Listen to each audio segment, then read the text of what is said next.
प्रजननासाठी वृक्षाची निवड करताना म्हणजेच भविष्यातील वृक्षविकास कार्यक्रमासाठी मातृवृक्ष बनण्याची योग्यता असलेले वृक्ष निवडताना उपलब्ध वृक्षांमधून सर्वोत्कृष्ट गुणसूत्रे निवडण्याचा उद्देश असतो। ही निवड करण्याकरता वृक्षांच्या बाह्य गुणधर्माचे निरीक्षण केले जाते। गुणसूत्रीय योग्यतेव्यतिरिक्त पर्यावरणाचा खूप परिणाम होतो। असे असल्याने प्रथम पिढीत केलेली निवड त्याच्या गुणसूत्रीय योग्यतेसाठी प्रजननाच्या नंतरच्या टप्प्यात तपासली गेली पाहिजे। म्हणूनच अधिक वृक्ष निवड ही वृक्षविकास कार्यक्रमातील पहिली पायरी होय। आता आपण जसं प्लस टीची आपण निवड कशी करायची याचं आपण उदाहरण बघू।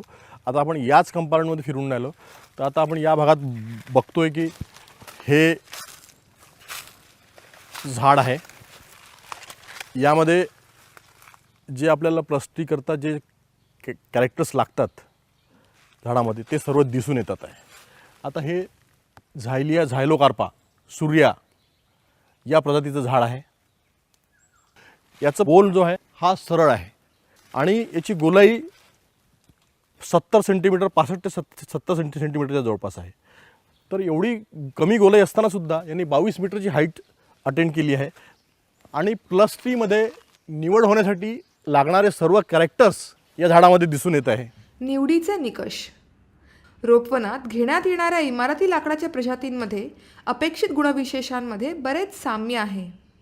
रोपवनासाठी उत्कृष्ट प्रजातीत पुढील वैशिष्ट्ये असतात: सरळ दंडगोलाकृती एकशाखीय पीळ नसलेले खोड, जलद वाढ, कमी विस्तार, मूळ खोडाशी विशाल कोनात असलेल्या बारीक फांद्या, उच्च काष्ठघनता व लांब तंतू, कीड व रोगप्रतिकारशक्ती। ज्या गुणविशेषांची अनुहार्यता म्हणजेच हेरिटेबिलिटी मध्यम ते उच्च प्रमाणात आहे अशा गुणविशेषांवर निवडीत लक्ष केंद्रित केले जाते। अनुभवानुसार सरळ दंडगोलाकृती एकशाखीय पीळ नसलेले खोड, उच्च काष्ठघनता व लांब तंतू आणि कीड व रोगप्रतिकारशक्ती या गुणविशेषांची अनुहार्यता जास्त आहे आणि अशा गुणविशेषांवर निवडीत लक्ष केंद्रित केले जाते। अधिक वृक्षाची निवड नैसर्गिक वनात किंवा रोपवनात केली जाते। निवड कोठे करावी याबद्दल काही महत्त्वाचे मुद्दे आहेत। निवड करण्याच्या वृक्ष प्रजातींची जास्तीत जास्त संख्या असलेल्या वनात निवड करावी। हव्या असलेल्या गुणविशेषांबाबत नैसर्गिक वनात किंवा रोपवनात अधिक चांगली परिस्थिती आढळेल अशा वनात निवड करावी। एकाच वयोमानाच्या वृक्षसमूहातून निवड करावी। असे केल्याने मूल्यांकन करताना वयातील फरकामुळे येणारा दोष नाहीसा करता येतो। परिपक्व वृक्षसमूहातून म्हणजे जे वृक्ष कमाल उंचीपर्यंत पोहोचले आहेत अशा वृक्षसमूहातून निवड करावी। वृक्षांची तोड झाली आहे अशी नैसर्गिक वने टाळावीत, कारण तिथे असलेले वृक्ष कमी प्रतीचे असू शकतात। वृक्षतोडीचा वृक्षांच्या विस्तार स्पर्धेवर परिणाम झाल्याची शक्यता असते। अधिक वृक्षाची निवड। अधिक वृक्षाच्या निवडीसाठी निवड टीम क्षेत्राची पाहणी करतात आणि योग्य त्या क्षेत्राची निश्चिती करतात। नंतर तिथले अपेक्षित योग्यतेचे बाह्य स्वरूप असलेल्या उमेदवार वृक्षांना ते चिन्हांकित करतात। उमेदवार वृक्ष एकमेकांच्या अगदी जवळ असू नयेत, कारण एकमेकांजवळ वाढणाऱ्या वृक्षात जवळचे नाते असू शकते। खंड क्रमांक 192 आहे। आजूबाजूच्या संपूर्ण परिक्षेत्राचा पूर्ण फिरून पाहिले असता उमेदवार अधिक वृक्ष निवडीकरता हा वृक्ष योग्य वाटला, कारण याची उंची एकदम जास्त आहे, फांद्या विखुरलेल्या आहे, याचा क्लिअर बोल आहे, म्हणून याची निवड केलेली आहे। उमेदवार वृक्षाच्या छाती उंचीवर चिन्हांकित केले जाते। त्यावर रेंज नंबर आणि उमेदवार वृक्ष संख्या नोंदवली जाते। सर्वसाधारणपणे सर्वच गुणधर्मात उत्तम असलेले वृक्ष मिळणे अवघड असते। त्यामुळे प्रतवारी करताना आदर्श गुणधर्म संख्येपेक्षा कमी गुणविशेष असलेले वृक्षसुद्धा प्रतवारीत समाविष्ट करावे लागतात। निवडलेल्या उमेदवार वृक्षाच्या प्रतवारी पद्धतीत गुणविशेषांची अचूक मोजमापे आणि सखोल मूल्यमापन या दोघांचा समावेश होतो। यासाठी प्रत्येक उमेदवार वृक्ष आणि त्याच्या बाजूच्या 5 तुलना वृक्षांची प्रतवारी केली जाते। उमेदवार अधिक वृक्षाच्या संपूर्ण परिसराच्या 20 मीटरच्या आत तुलनात्मक वृक्षाची निवड केली जाते। ते तुलनात्मक वृक्ष 1, 2, 3, 4, 5 पर्यंत सीमित राहतात। ते आम्ही निवड करणार आहोत। तुलना वृक्ष वृक्ष हे असे वृक्ष असतात जे उमेदवार वृक्षाच्या बाजूचे एकाच वृक्ष समूहातील एकाच वयाचे निवड वृक्ष आणि अधिक वृक्षांपेक्षा जास्त चांगल्या जमिनीत वाढतात व ज्याच्याशी तुलना करून निवड वृक्ष निवडले जातात. ते समूहातील सर्वोत्कृष्ट वृक्ष असून संवर्धन करण्यासाठी निवडलेल्या पीक गुणधर्माचे असतात. निवड होण्यासाठी लागणारे सर्व कॅरेक्टर्स या झाडामध्ये दिसून येत आहे. बोल क्लिअर आहे, फ्लुटिंग नाही आहे, कोणत्याही प्रकारचा रोग लागलेला नाही आहे, ब्रांचिंग नाही आहे. हे जर बघायचं असलं, याची तुलना जर करायची म्हटलं आपण तर बाजूचं झाड बघा, हे पण एकाच प्रजातीचं झाड आहे, हे बघा. आणि दुसरं याला पण बघता येईल आपल्याला. तिसरा हे जे झाड आहे दूरचं, याला पण आपल्याला बघता येईल.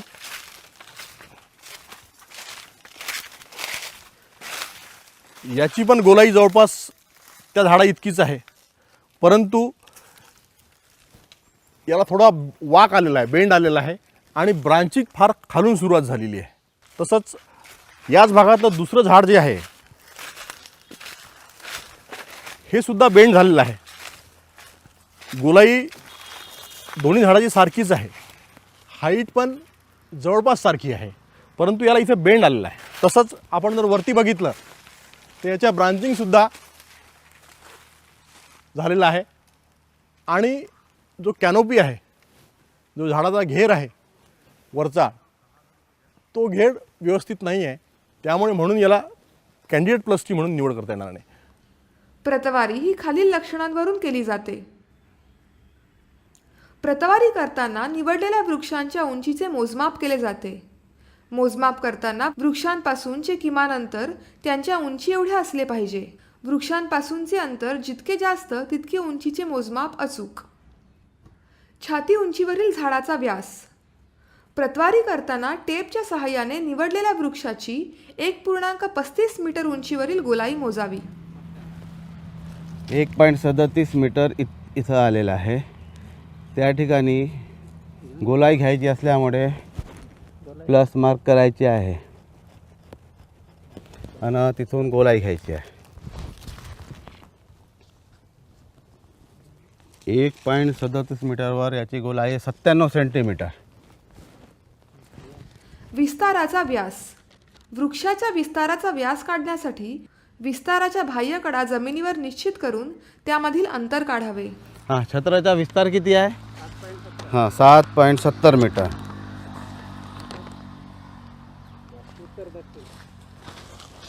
आता उत्तर दक्षिण भागात सगळ्यात जास्त लांब असलेली फांदीचा छत्रव्यास तुम्ही पहा खालचा. 8 मीटर. किती आहे छत्रव्यास? 8 मीटर. खोडाचा आकार. अपेक्षित आदर्श खोडापेक्षा वृक्षाच्या खोडात किती फरक आहे हे तळाची गोलाई, बाक आणि पीड, बुंध्यांचा वाक आणि बुंध्यावरील गाठी, बुंध्यांचे एक दिशाने झुकणे, गोलपणा यावरून ठरवावे. फांदीने खोडाशी केलेला कोन. फांदीने खोडाशी केलेला कोन जास्त असणे चांगले. हा मोजण्यासाठी काही वेळा तळापासून तिसरी फांदी गृहीत धरली जाते. फांदींचा व्यास. फांदींचा व्यास कमी असावा. वृक्ष समूहातील इतर वृक्षांच्या तुलनेत आणि त्या वृक्षांच्या आकाराच्या तुलनेत फांदींचा व्यासाची नोंद करावी. फांद्या गळण्याची क्षमता. प्रतवारीसाठी लांब व सरळ खोड अपेक्षित आहे. त्यामुळे जिवंत शेंड्याखाली जुन्या फांद्या, धुमारे व रॅमिकॉर्म याची नोंद केली जाते. शेंड्यांचे वर्चस्व किंवा बेचके. प्रतवारीसाठी बेचके नसलेले सरळ खोड चांगले समजले जाते. मोजमाप करताना वृक्षाच्या पहिल्या जिवंत फांदीपर्यंतची उंची मोजली जाते व त्याची वृक्षाच्या उंचीशी टक्केवारी काढली जाते. काष्ठ गुणधर्म. काष्ठ गुणधर्म काढण्यासाठी विशिष्ट गुरुत्व व तंतूची लांबी प्रयोगशाळेत मोजावी. बोररच्या सहाय्याने लाकडाचा नमुना घेतला जातो. प्रयोगशाळा चाचणी होईपर्यंत नमुने खुणा केलेल्या पिशव्यात अथवा पेट्यात ठेवले जाते. वृक्षांचे छायाचित्र.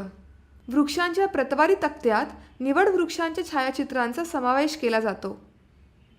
प्रतवारीनंतर प्रत्येक उमेदवार वृक्षाच्या गुणविशेषास तुलना वृक्षांच्या गुणानुसार कमी अथवा अधिक गुण दिले जातात. या गुणांच्या मूल्यांकनाचे निकष. उंची श्रेष्ठत्व या मूल्यांकनाचा पहिला निकष आहे. यामध्ये जर उंची 10% कमी असेल तर त्याला 0 गुण दिले जातात. जर उंची 10 ते 11% असेल तर 1 गुण, 12 ते 13% असेल तर 2 गुण, 14 ते 15% 3 गुण, 16 ते 17% 4 गुण, 18 ते 19% 20 गुण आणि 20% जास्त असेल तर त्याला 6 गुण दिले जातात. आकारमानावरून गुण देताना निवड वृक्षाच्या आकारमानाला 5 तुलना वृक्षांच्या सरासरी आकारमानाने भागले जाते. तुलना वृक्षापेक्षा 10% जास्त आकारमानाच्या भागाला 1 गुण जास्त द्यावा. विस्तारावरून गुण ठरवताना निवड वृक्षाची तुलना 5 तुलना वृक्षांशी करावी.